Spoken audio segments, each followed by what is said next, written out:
আপনার জীবনের প্রথম ভোট, অথবা 17 বছর পর আবারও নতুন করে ভোট, কিন্তু ভুলে গেছেন কিভাবে ভোট দেবেন। চলুন আজকের ভিডিওতে শেয়ার করি কিভাবে ভোট দেবেন। ত্রয়োদশ জাতীয় সংসদ নির্বাচন এবং গণভোট একই দিনে অনুষ্ঠিত হবে। ভোটের দিন সকালে ভোট কেন্দ্রে গিয়ে নারী ও পুরুষের জন্য নির্ধারিত আলাদা লাইনে দাঁড়াতে হবে। ভোট কক্ষের ঝোলানো ভোটার ক্রমিক নম্বর দেখে অথবা দায়িত্বরত আনসার সদস্যের সহায়তা নিয়ে নির্দিষ্ট কক্ষে প্রবেশ করতে হবে। কক্ষে প্রবেশের পর প্রথম পোলিং অফিসার ভোটারের নাম ও নম্বর যাচাই করবেন এবং ভোটার তালিকার ছবির সাথে ভোটারের চেহারা মিলিয়ে দেখবেন।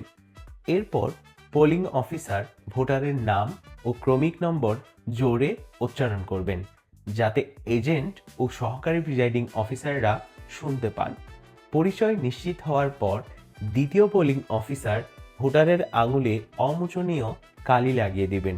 এরপর ভোটার সহকারী প্রিজাইডিং অফিসারের কাছ থেকে দুটি ব্যালট পেপার সংগ্রহ করবেন। গণভোটের জন্য গোলাপি ব্যালট এবং সংসদ সদস্য নির্বাচনের জন্য সাদা কালো ব্যালট দেয়া হবে।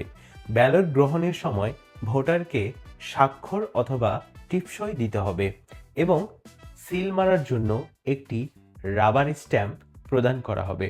সময় সাশ্রয়ের জন্য অনেক ভোট কেন্দ্রে দুটি গোপন কক্ষ থাকতে পারে, যাতে একই সাথে দুইজন ভোটার ভোট দিতে পারেন।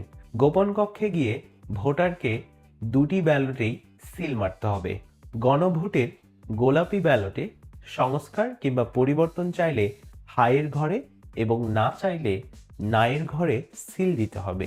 সংসদ নির্বাচনের সাদা কালো ব্যালটে পছন্দের প্রার্থী বা দলের প্রতীকের নির্ধারিত ঘরের ভেতর সিল মারতে হবে। সিল ঘরের বাইরে চলে গেলে ব্যালটটি বাতিল হয়ে যেতে পারে।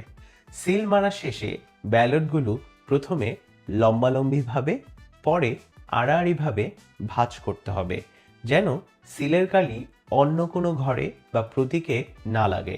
গোপন কক্ষ থেকে বের হয়ে ভোটারকে ব্যবহৃত রাবার স্ট্যাম্পটি সহকারী প্রিজাইডিং অফিসারের কাছে ফেরত দিতে হবে। এরপর নির্ধারিত ব্যালট বক্সে একই সাথে দুটি ব্যালট পেপারই ফেলে দিতে হবে।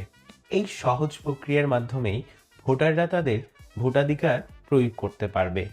এবারের নির্বাচনে আপনি কোন প্রতীকে ভোট দিচ্ছেন কমেন্টে লিখে জানাতে পারেন আপনার পছন্দের প্রতীকের নাম। আজকের ভিডিওটি এ পর্যন্তই। দেখা হচ্ছে পরের ভিডিওতে।